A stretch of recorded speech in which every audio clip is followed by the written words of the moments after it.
오늘 우리에게 주신 하나님의 말씀 사도행전 16장 6절부터 15절까지 말씀입니다. 사도행전 16장 6절부터 15절까지의 말씀.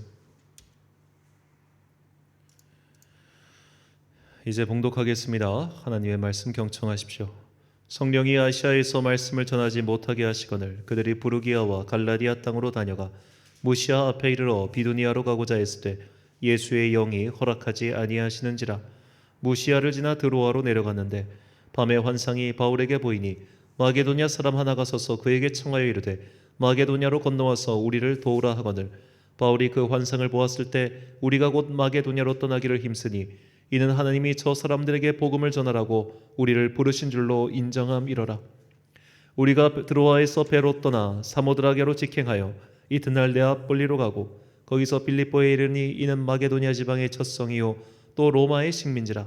이 성에서 수일을 유하다가 안식일에 우리가 기도할 곳이 있을까 하여 문 밖 강가에 나가 거기 앉아서 모인 여자들에게 말하는데 두아디라시에 있는 자색 옷감 장사로서 하나님을 섬기는 루디아라 하는 한 여자가 말을 듣고 있을 때 주께서 그 마음을 열어 바울의 말을 따르게 하신지라. 그와 그 집이 다 세례를 받고 우리에게 청하여 이르되 만일 나를 주 믿는 자로 알거든 내 집에 들어와 유하라 하고 강권하여 머물게 하니라.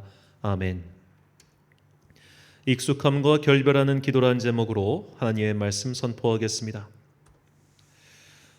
경제 혹은 기업에서 경영을 할 때 유명한 이야기 중에 성공의 함정이란 말이 있습니다. 성공의 함정이란 과거에 내가 성공했던 방식을 그대로 답습함으로써 오히려 더 큰 실패를 맞이한다는 일종의 역설이죠. 시대가 변했음에도 불구하고 과거의 방식을 그대로 고수하다가 망하는 기업의 역사는 우리가 너무나 많이 보고 있습니다. 정말로 이런 기업의 사례는 참 많은데 제가 기억하는 제가 관심 있는 분야이기도 해서 그렇게 생각합니다만 이 과거에는 필름 카메라가 대세였죠. 이 필름 카메라의 절대 왕자가 코닥이라고 하는 회사였습니다. 이 코닥에서 사실 이 디지털 카메라로 전환하는 그 시기에 이 시기를 놓쳐버려 가지고 코닥이 망했어요. 근데 아이러니한 것은 세계에서 최초로 디지털 카메라를 개발한 게 바로 코닥이었습니다.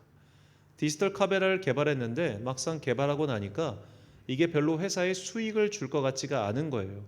왜냐하면 그 전까지 코닥은 계속해서 필름을 팔아서 그걸로 수익을 얻었거든요. 그러니까 카메라를 파는 것보다 필름을 파는 게 훨씬 더 수익이 많이 남으니까 이런 디지털 카메라 괜히 만들어서 더구나 디지털 카메라 그 당시엔 되게 화질이 떨어졌습니다. 사실 디지털 카메라라고 하는 게 이 필름 카메라의 그 화질을 따라간 게 불과 얼마 되지 않습니다. 한 30년 전 이야기니까 아주 굉장히 조악했겠죠, 화질이. 그래서 이런 걸 누가 쓰냐, 좋은 필름 카메라 놔두고. 그리고 필름이 우리에게 수익을 많이 안 줘주고 있는데 굳이 디지털 카메라 개발을 왜 하냐 해서 개발 안 했다가 쫄딱 망했죠. 시대의 변화를 따라가지 못하고 과거의 방식을 답습하다가 그대로 망한 사례입니다. 최근 우리나라 무역 수지가 굉장히 역대 최악이죠. 그 대표적인 이유가 이 삼성 반도체가 수익이 거의 반토막 났기 때문이라고 그렇게 얘기합니다. 대만의 TSMC가 이제 세계 반도체 시장 1위를 달성했습니다. 삼성전자가 2위로 밀려났어요. 이렇게 설명을 들어도 제가 좀 이해하기가 어려웠는데 이게 그 파운드리 방식이라고 해서 반도체 생산하는 방식이 이제 변화했다고 합니다. 그런데 이제 이 파운드리 방식에서 대만의 TSMC가 세계 1위고 삼성이 2위라는 거예요. 그러다 보니까 결국 삼성이 올해 이렇게 좀 작년에 정확히는 이 경기 수익이 악화돼서 우리나라 전체 무역 수지가 아주 그냥 곤두박질치는 그런 일이 벌어졌습니다. 자, 이처럼 시대가 변했음에도 불구하고 과거에 익숙한 것들에서 결별하지 못하면 이렇게 시장에서 도태되는 것이 당연하지요. 근데 신기한 것은 믿음의 생활도 마찬가지입니다. 과거와 똑같은 방식을 계속해서 답습하면 믿음이 정체되거나 심지어 후퇴할 때도 있습니다. 인간은 참으로 참 간사한 것이 처음엔 힘들어도 몇 번 하다 보면 익숙해지잖아요. 익숙해지다 보면 그것이 아무런 변화를 일으키지 않아요. 매번 똑같은 방식의 예배, 매번 똑같은 방식의 기도, 또 매번 사실을 주마다 설교가 달라져봤자 또 얼마나 달라지겠습니까? 그래 같은 것을 반복하다 보면 세월은 흘러갔는데 신앙 상태는 제자리인 경우나 혹은 답보 상태인 경우가 많다는 겁니다. 그래서 하나님께서는 때로는 우리가 익숙한 방식에서 결별하게끔 강제적으로 그 변화를 유도하실 때도 있습니다. 오늘 본문 말씀은 바울의 2차 선교 여정에서 일어난 일입니다. 자, 성령께서 아시아에서 바울 일행을 벗어나게 하십니다. 그 장면이 본문 5절부터 7절까지 다음과 같이 나와 있습니다. 이에 여러 교회가 믿음이 더 굳건해지고 수가 날마다 늘어가니라. 성령이 아시아에서 말씀을 전하지 못하게 하시거늘 그들이 부르기아와 갈라디아 땅으로 다녀가 무시아 앞에 이르러 비두니아로 가고자 했으되 예수의 영이 허락하지 아니하시는지라. 아멘. 자, 1절에도 말씀드렸지만 여기서 말하는 그 행정구역상 아시아는 정확하게 이 터키부터 이쪽 로마의 기준에서 동쪽에 있는 곳을 아시아라고 불렀습니다. 그러니까 이 사람들이 볼 때는 터키도 아시아고 페르시아도 아시아고 그쪽이 다 아시아 쪽인 거예요. 이 아시아라는 말은 이제 아마도 페르시아어 아스에서 왔다고 그렇게 얘기하는데 악스가 태양이라는 뜻이라고 합니다. 그러니까 태양이 떠오르는 동쪽 그쪽이 전부 아시아 땅이라는 거예요. 바울의 1차 선교 여정은 전부 이 아시아 지역에서 이루어졌습니다. 오늘날로 치면은 그 팔레스타인 북쪽에 있는 시리아부터 터키까지가 바울의 1차 선교 여정이었죠. 그러니까 여기서 계속하고 있었는데 우리가 알다시피 2차 선교 여정의 목적이 뭐였습니까? 우리가 1차 선교 여행 때 갔던 지역을 다시 한번 답습하자는 거였어요. 그러니까 바울과 바나바가 갈라진 것은 바나바는 다시 배를 타고 구브로로 가서 구브로서부터 이렇게 보자는 거였고 바울은 육로로 이렇게 안디옥에서 북쪽으로 이렇게 쭉 올라가자는 이런 루트였습니다. 그래서 이렇게 둘이 일행이 갈라지고 바울 일행은 이제 북쪽 루트를 타고 이렇게 육로로 계속 이동을 하고 있었어요. 그런데 그 성과가 잘 나왔습니다. 1차 선교 여정 때 했던 방식, 즉 유대교의 회당으로 들어가 그들에게 구약 성경을 풀어주고 이 구약에서 예언한 메시아가 바로 예수님이다라는 것을 알려주고 그들에게 복음을 전하는 거예요. 그 방식이 큰 효과를 얻어서 믿는 사람의 숫자가 날로 더해졌습니다. 개종자가 많아진 겁니다. 즉 바울의 1차 때 먹혔던 선교 방식, 유대인 회당으로 들어가 그곳에서 믿고 있는 유대 교인들, 그 유대 교인들이 헬라파 유대인이든 히브리파 유대인이든 상관없이 그들에게 복음을 전하고 그들을 개종자로 삼는 것, 이것이 바울에게 익숙한 방식이었고 또 바울의 성공 방식이었던 겁니다. 그래서 바울은 계속해서 이 아시아 지역에 있는 헬라파 유대인들 혹은 유대 교인들에게 회당에서 말씀을 전할 계획을 가지고 이렇게 회당 중심의 선교지를 짠 거예요. 유대 교인들이 많은 지역별로 돌아다니면서. 그래서 그렇게 다니고 있었는데 하나님께서 이 방식을 막으신 겁니다. 너 더 이상 이 방식대로 하지 마 라고 막아버리신 거죠. 자, 이렇게 해서 그들은 유대인 회당 중심 사역에서 벗어나 마게도냐, 즉 그리스, 오늘날 유럽 지역으로 드디어 첫 발을 딛게 됩니다. 자, 하지만 이런 방식은, 이런 급격한 변화, 익숙한 것에서 결별은 당사자들에게 큰 두려움이었겠죠. 누구나 익숙한 것을 추구합니다. 과거의 성공 방식을 답습하죠. 이것은 우리가 실패를 두려워하기 때문이기도 하지만 우리에게 무한한 기회가 주어지지는 않기 때문입니다.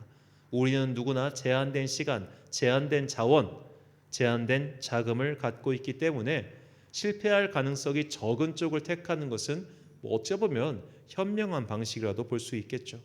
바울 입장에서 그가 이미 그때 당시가 40대 후반입니다. 앞으로 그가 얼마나 더 사역을 할 수 있을지 모릅니다.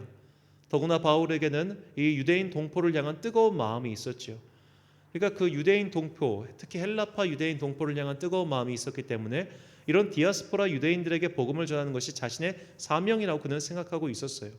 물론 하나님께서 이방인 선교에 대한 마음을 그리고 기회를 계속해서 바울에게 주셨지만 이 이방인에게 복음을 전하는 것이 그의 어찌 보면 메인은 아니었던 거예요. 그는 헬라파 유대인, 디아스포라 유대인들에게 복음을 전하려 했기 때문에 그래서 계속해서 유대인 회당을 중심으로 선교를 했던 겁니다.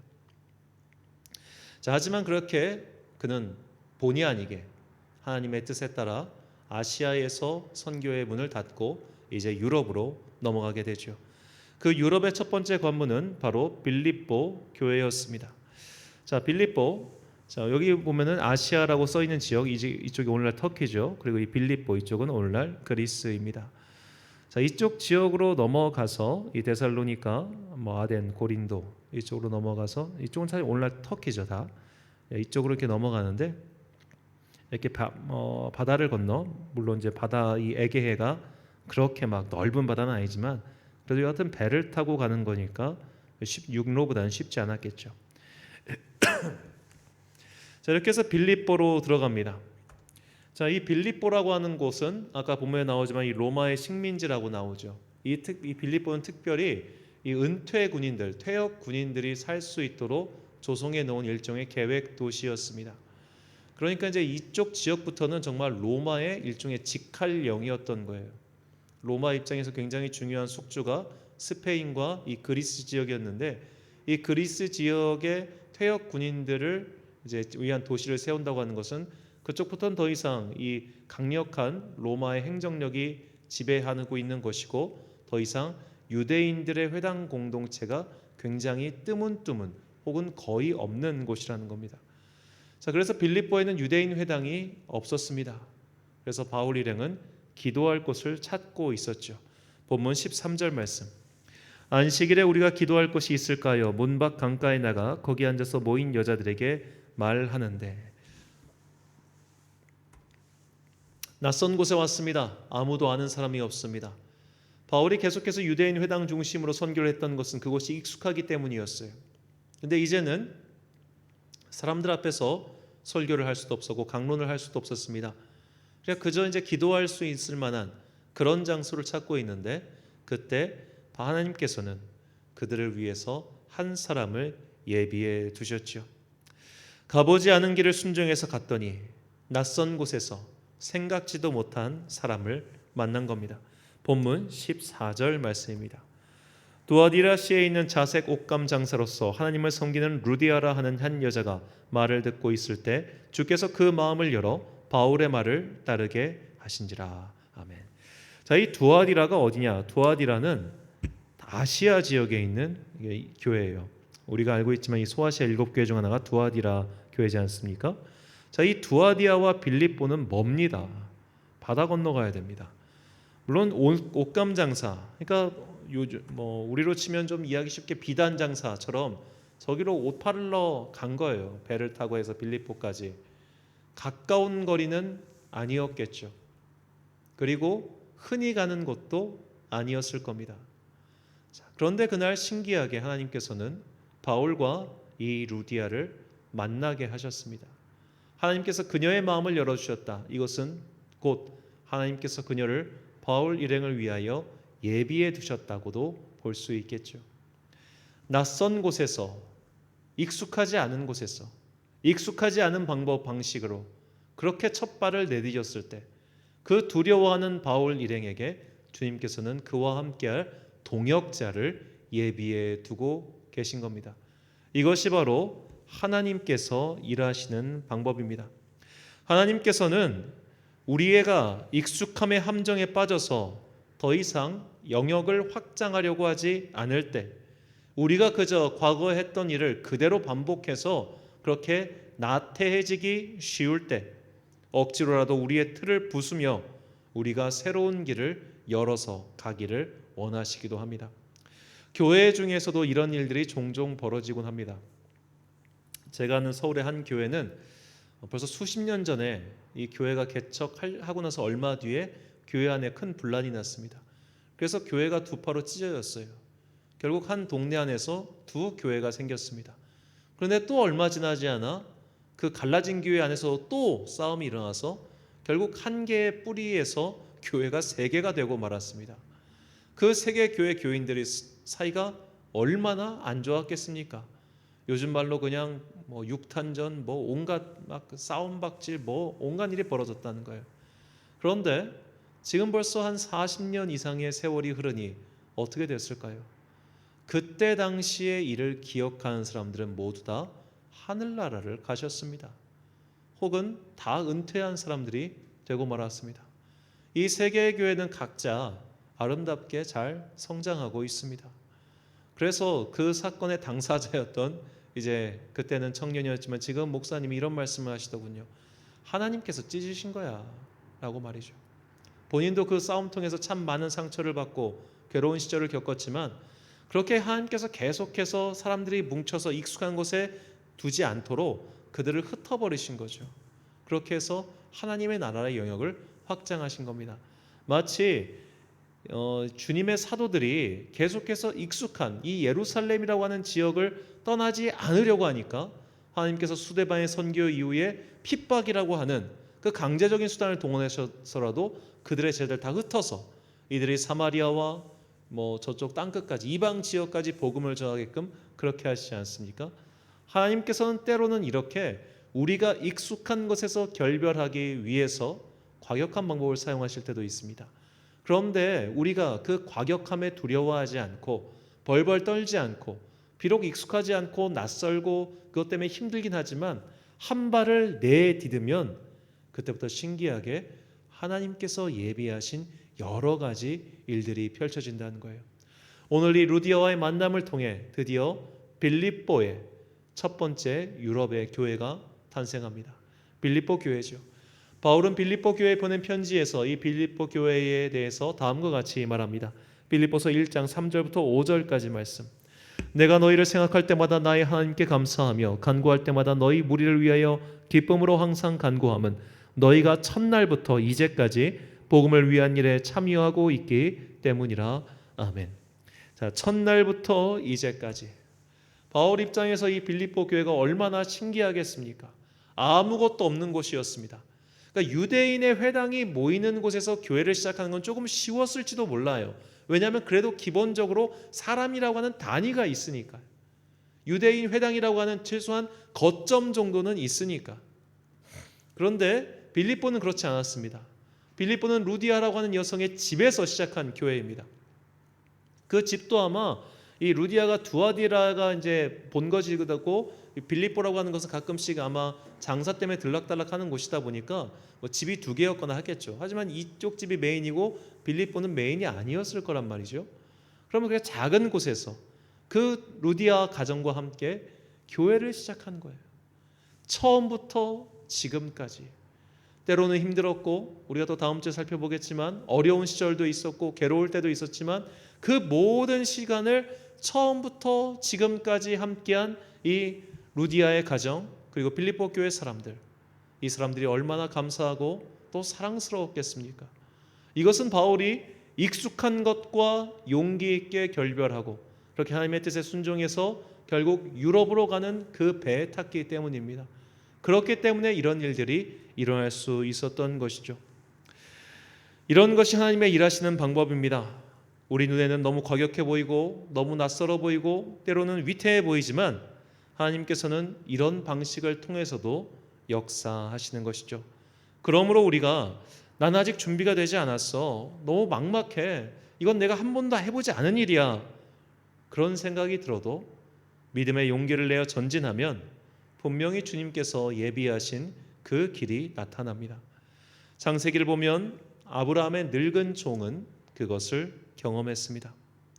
아브라함은 아들 이삭의 아내감을 찾기 위해 신뢰하는 자신의 종을 고향으로 보냅니다. 그곳에서 자기 친족의 자녀를 찾아오라는 그런 명령과 함께 말이죠. 늙은 종 입장에서는 굉장히 난처했을 겁니다. 왜냐하면 자기 주인님께서 그렇게 형제들과 오랫동안 자주 연락하던 그런 사이는 아니었기 때문이죠.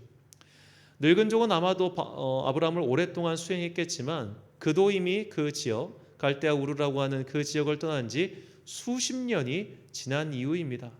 적어도 70년 가까운 세월이 지났어요. 이제는 가는 길도 까먹고 아는 사람도 없습니다. 그곳에서 주인의 친족의 가족을 찾는 것도 난감하고 그 가족 중에 과연 이삭의 나이대와 어울리는 여성이 있을지 없을지도 모르는 상황. 정말 앞이 캄캄하고 전혀 모든 것을 알 수 없는 한 치 앞도 내다볼 수 없는 그런 상황이었죠. 하지만 그 늙은 종은 주인을 신뢰하고 또 무엇보다 주인이 섬기는 하나님을 신뢰하며 그 길을 용기 있게 내딛었습니다. 그리고 그 결과 리브가를 만나게 되죠. 리브가를 만났을 때 늙은 종은 주님께 다음과 같이 고백합니다. 창세기 24장 27절 말씀. 이르되 나의 주인 아브라함의 하나님 여호와를 찬송하나이다. 나의 주인에게 주의 사랑과 성실을 그치지 아니하셨사오며 여호와께서 길에서 나를 인도하사 내 주인의 동생 집에 이르게 하셨나이다 하니라. 아멘. 자, 사랑과 성실, 이게 중요합니다. 우리가 한 치 앞을 내다볼 수 없는 길을 주님의 말씀에 순종하여 가야만 하는 때가 있습니다. 그런데 그때 우리에게 두려움이 몰려오기 마련이죠. 이게 과연 될까? 이러다 망하는 것 아닐까? 내가 지금 뭔가 잘못 듣고 가는 것은 아닐까? 이런저런 생각이 우리를 괴롭히거나 엄습해 올 때가 분명히 있을 겁니다. 그러나 그때 우리가 믿어야 될 것은 나에게 이 명령을 내리신 그분은 사랑과 성실의 하나님이다. 그 사랑은 나를 떠나지 않으며 그 성실하신 하나님께서는 지금도 우리와 함께 성실하게 일하고 계신다.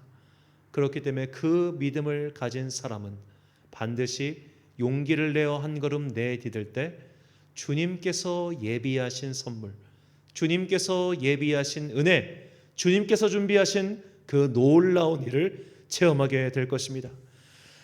사도 베드로는 주님의 말씀에 의지하여 밤새 동안 얻은 것이 없으나 말씀에 의지하여 그물을 내렸고 그는 기적을 체험했습니다. 사르밧에 홀로 된 여인은 설령 그녀가 자포자기의 심정이었을지라도 마지막 용기를 짜내어 엘리야의 말에 순종하였고 그래서 그녀는 죽음을 면할 수 있었습니다. 이처럼 자신의 인생길을 한 치 앞도 내다볼 수 없는 자신의 그 앞날을 주님께 맡긴 사람, 용기를 내어 주님의 말씀에 순종하여 그분께서 가라고 하신 길을 그 길 위에 발을 내디딘 사람, 익숙함의 틀을 벗어던지고 용기를 낸 사람들은 모두 하나님의 역사를 체험했습니다.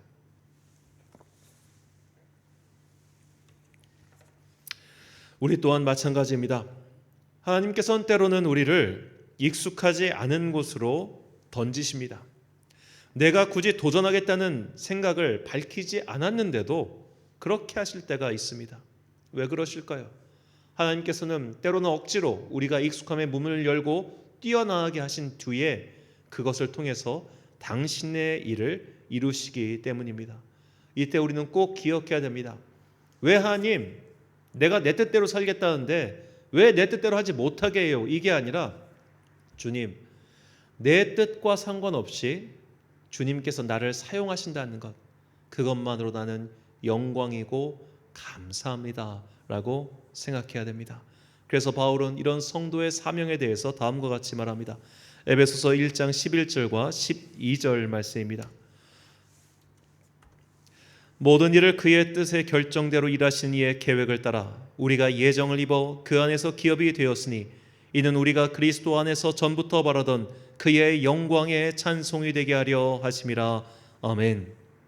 사랑하는 천안 광성교회 성도 여러분, 그리고 이 기도에 함께 참여하고 계신 귀한 주님의 자녀 여러분, 하나님께서 만약 우리에게 가라고 명하신다면 용기를 내어 그 길을 전진해 보십시오.